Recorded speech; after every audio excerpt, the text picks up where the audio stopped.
우리 옆에 분들 바라보시면서요, 밝은 얼굴로 이렇게 인사하겠습니다. 함께여서 감사합니다 라고 인사해 주시기 바랍니다.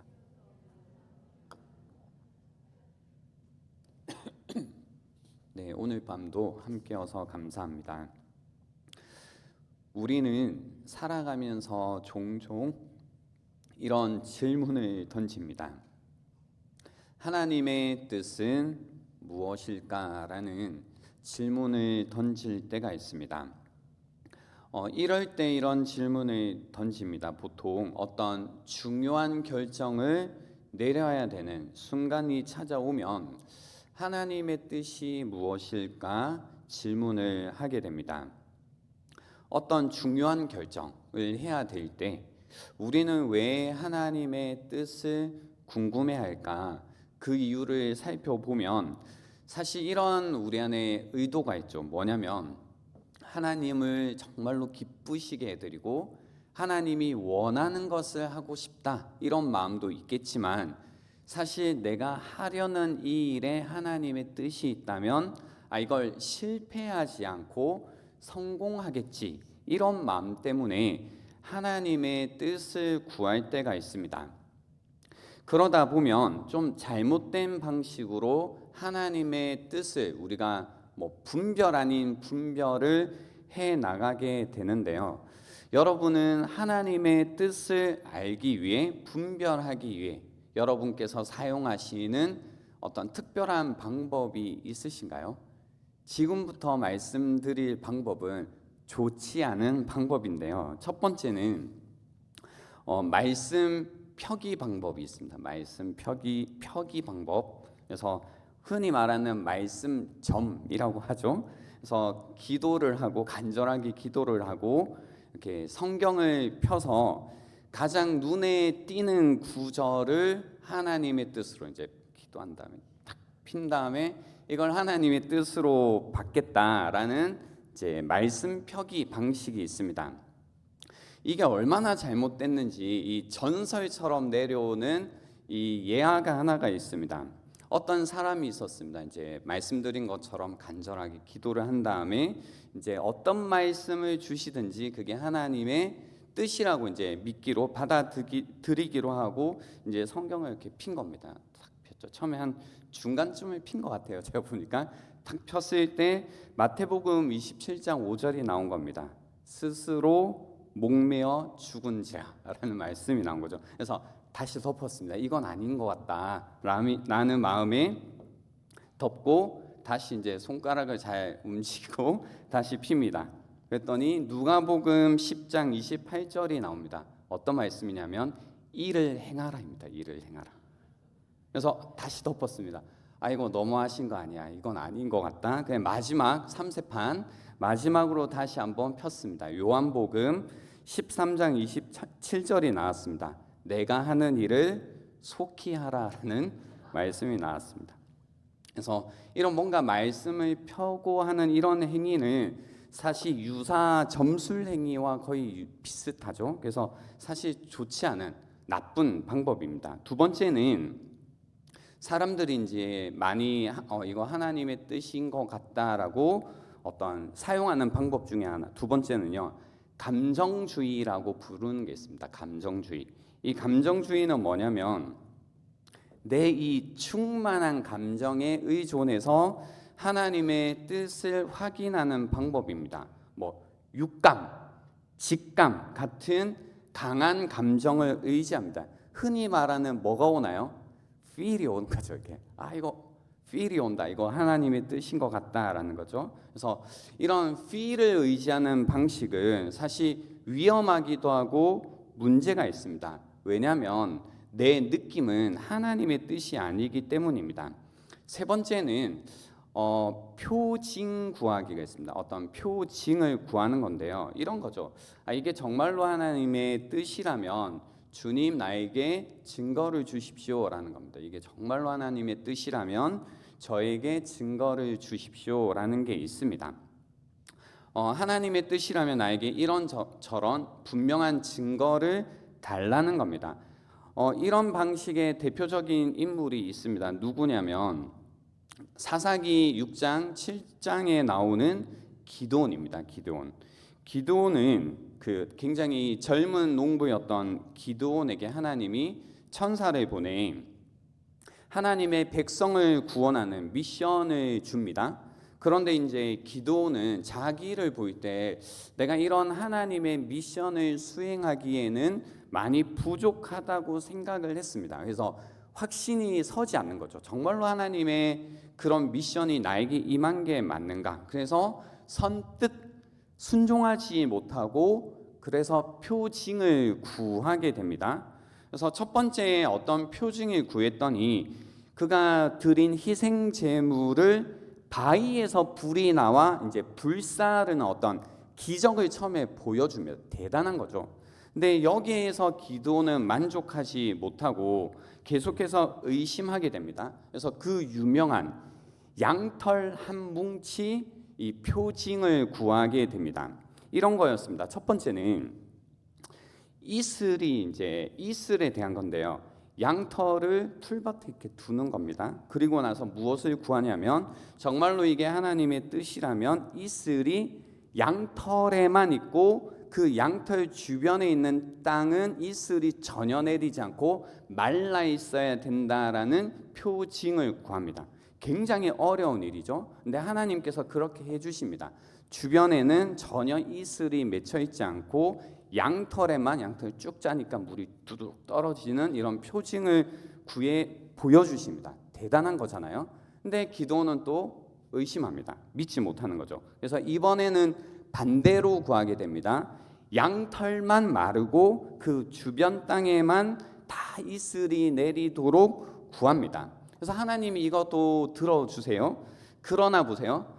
기적도 베풀어 주시고 표징 1, 표징 2 두 가지를 다 보여주시지만 여전히 믿었나요? 믿지 못하나요? 못 믿습니다. 그래서 결국에는 어떤 사람의 꿈 이야기를 듣고서야 비로소 그때 확신을 갖게 되는 겁니다. 어떤 스타일이에요? 피곤한 스타일이죠. 그죠?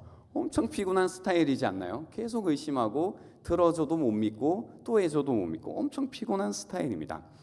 물론 이제 이야기로 볼 때는 인상적이다라는 것을 우리가 느끼지만 하지만 이 이야기는 우리가 뭔가 본받아야 되는 좋은 본은 아닌 겁니다. 왜냐하면 그가 구했던 표징의 어떤 계속되는 모습을 볼 때 이 기드온이 믿음을 가지고 있었기 때문에 하나님께 증거를 구했다기보다는 그에게 너무나 크게 믿음이 부족했기 때문에 또 하나님과의 관계가 없기 때문에 이러한 표징을 구했다라는 것 때문에 좋은 본으로 삼아서는 안 된다라는 겁니다.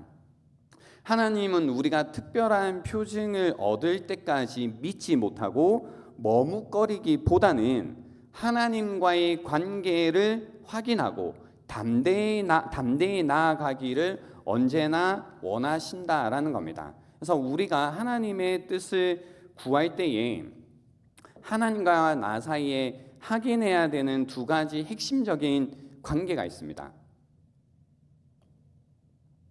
첫 번째는요, 하나님이 나의 주인이시다라는 관계입니다. 하나님이 나의 주인이시다라는 관계고, 두 번째는 하나님이 나의 선한 목자이시다라는 겁니다. 그래서 하나님은 나의 주인이심을 하나님의 뜻을 구할 때 늘 확인해야 됩니다.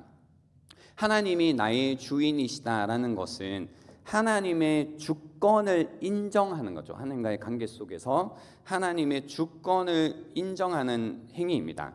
우리가 흔히 말하는 이런 말 있잖아요. 내 뜻대로 할 거야 라는 말의 의미는 이런 뜻이죠.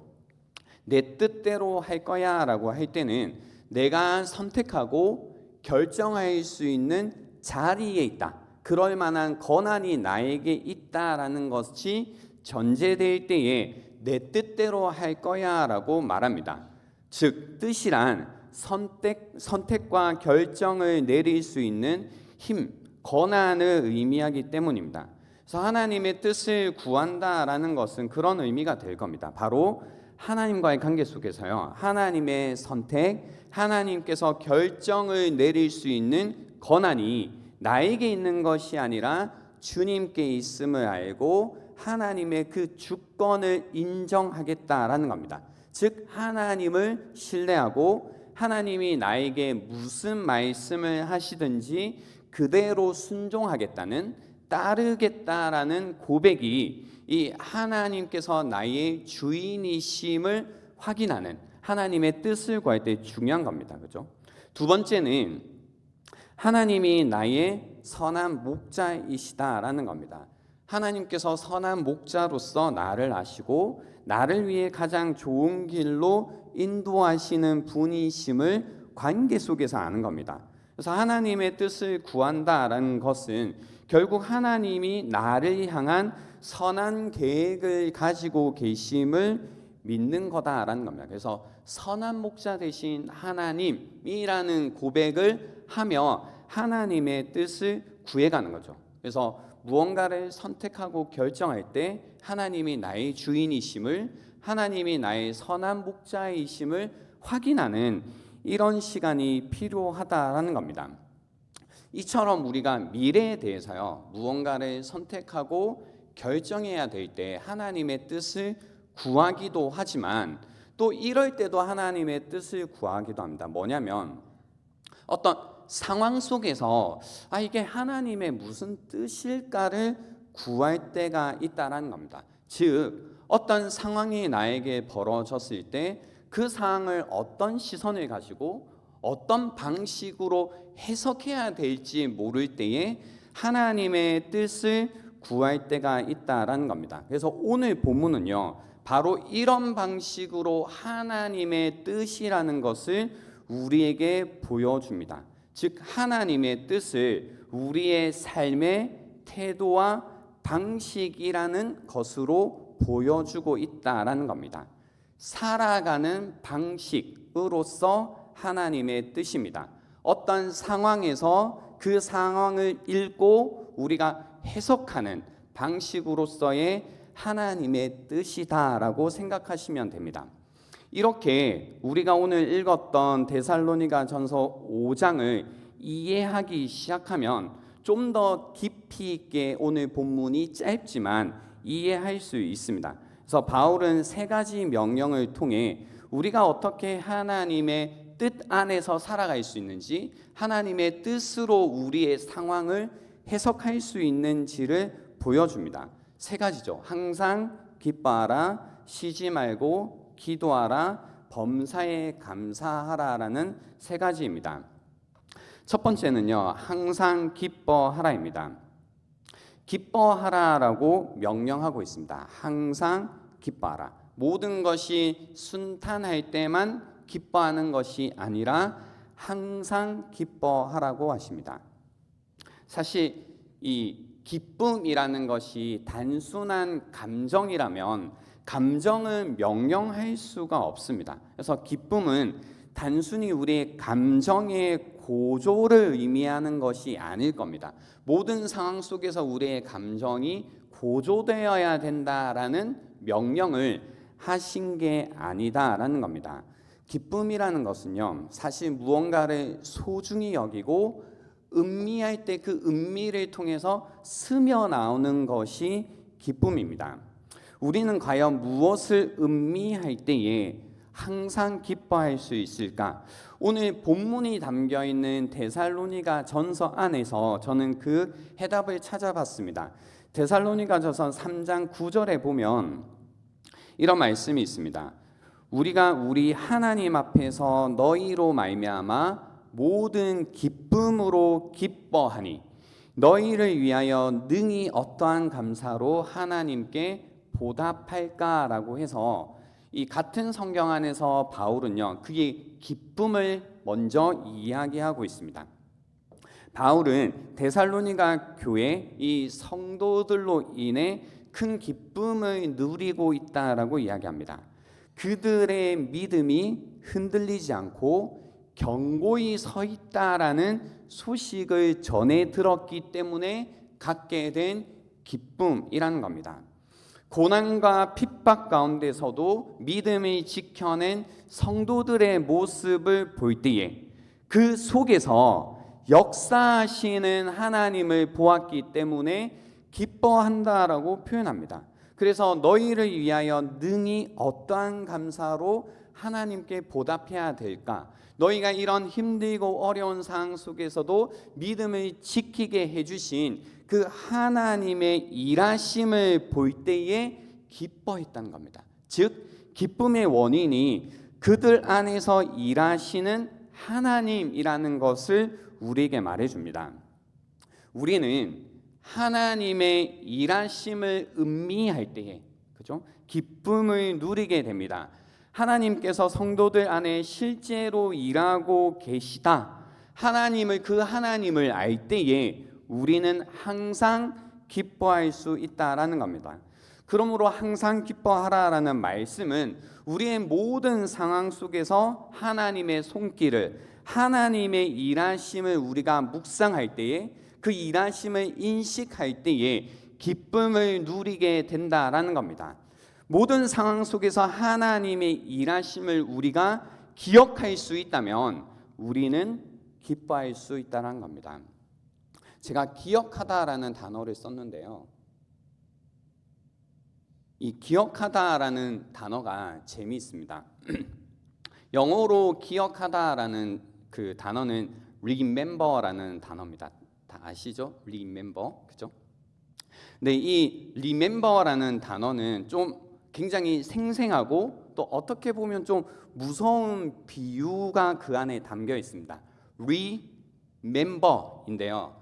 member라고 하면 지체를 의미합니다. 손, 발, 팔, 다리, 신체의 부위가 멤버입니다. 지체죠. 근데 이것이 이 팔, 다리 이런 것들이 잘려 나갔다가 다시 붙는 것을, 몸에 붙는 것을 remember라고 합니다. remember. 다시 연결하고 다시 봉합하고 다시 이어 붙이는 것을 remember, 기억한다라는 뜻입니다.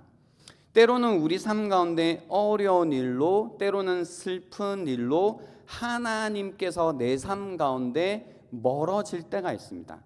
잘려 나갈 때가 있습니다. 떨어져 나갈 때가 있습니다. 그러나 그때 다시 하나님의 일하심을 내 삶 가운데 연결하고 내 괴로움에 봉합하고 항상 하나님의 일하심을 내 모든 상황에 이어 붙일 때에 그때 우리는 다시 항상 기뻐할 수 있다라는 겁니다. 여러분이 어떤 상황 가운데 있는지 알 수 없지만 하나님의 일하심을 그래서 기억하셔야 됩니다. 내 삶 가운데 일하고 계신 하나님, 그 역사하시는 그 하나님을 우리가 기억할 때 그 하나님의 일하심을 다시 한번 내 삶 가운데 연결시키고 봉합하고 다시 이어 붙일 때에 우리는 다시 기뻐할 수 있다라는 겁니다. 우리 옆에 분들을 바라보시면서 이렇게 한번 인사했으면 좋겠습니다. 하나님께서 일하십니다 라고 인사해 주시기 바랍니다. 네, 하나님께서 일하십니다. 이 사건을, 이 사실을 여러분 다시 한번 기억하시기 바랍니다. 그때 여러분 마음에 머물러 있는 슬픔이 물러가고 다시 한번 하나님께서 일하신다라는 그 사실로 인하여서 잃어버렸던 기쁨이 회복되는 그 밤이 오늘이 되기를 바랍니다. 두 번째는요, 쉬지 말고 기도하라입니다. 쉬지 말고 기도하라. 17절 말씀에 보시면 쉬지 말고 기도하라라고 명령하십니다. 쉬지 말고라고 하면 조금 이 말 자체, 표현 자체는 부담스러울 수 있죠.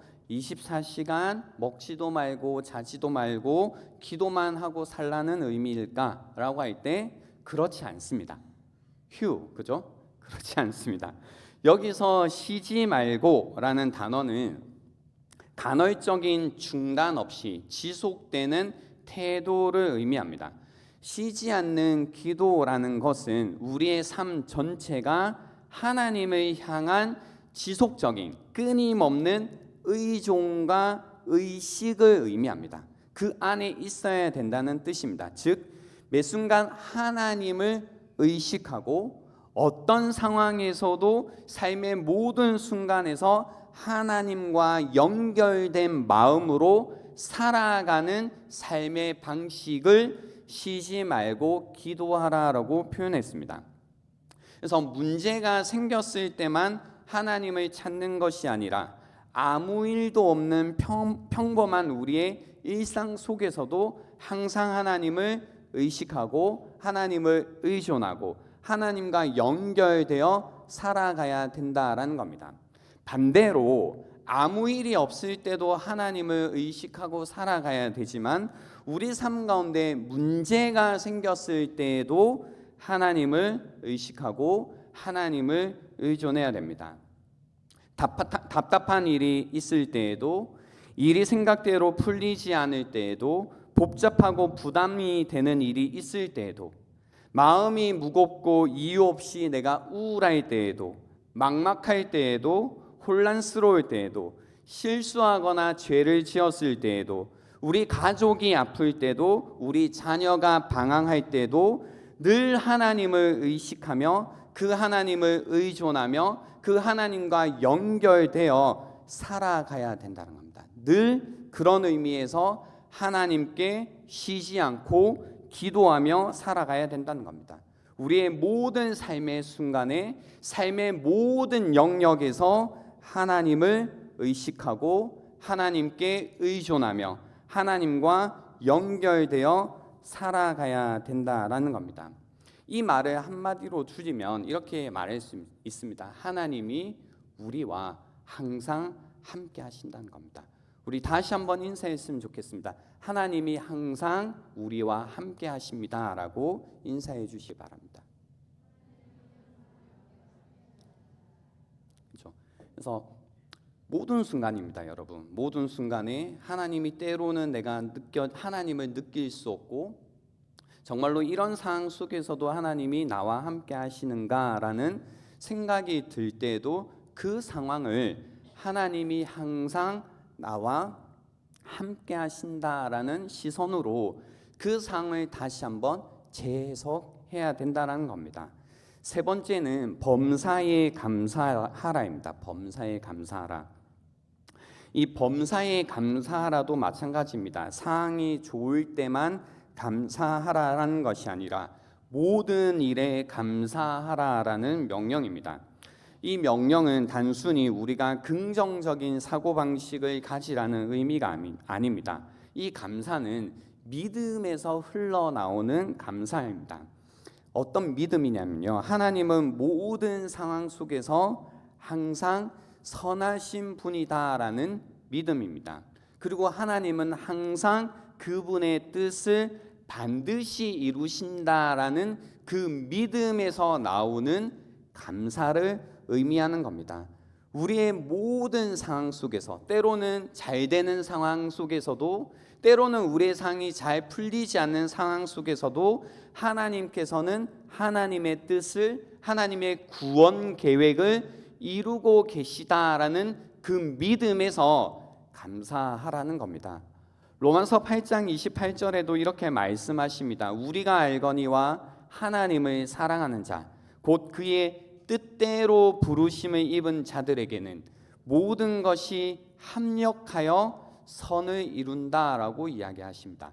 모든 것입니다. 이 모든 것 안에 좋은 일도 있고 좋지 않은 일도 있고 우울한 것도 있고 기쁜 일도 있습니다. 그 모든 것이 합력하여 결국 하나님의 선을 이룬다입니다.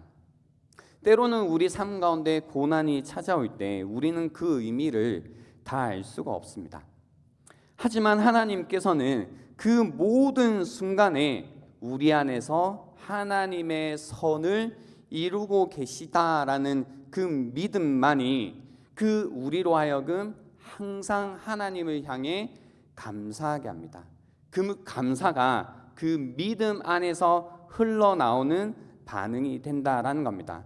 그렇기 때문에 감사는 상황에 대한 반응이 아니라 하나님을 향한 믿음에 대한 반응임을 기억해야 됩니다.